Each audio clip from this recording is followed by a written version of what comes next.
Salutare toată lumea, eu sunt Alex și azi vreau să fac o promovare pentru Nicu. Să vedem, Nicu Costea.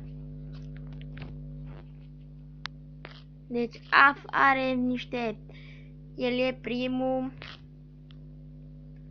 de exemplu, are Dani e nebună, nu l-am văzut încă, caratiștii nebuni, l-am văzut că eram de față, eu am filmat și vă provoc să nu râdeți.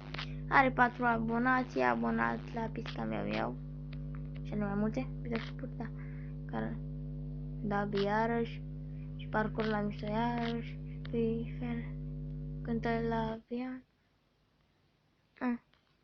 Să vedem, deci eu zic să vă abonați și la canalul lui, nu știu cum vreți. Și eu am fost Alex și gata cu episodul de acum. Și o să mai postez încă câteva în următoarele minute, jumătate de oră, vedem.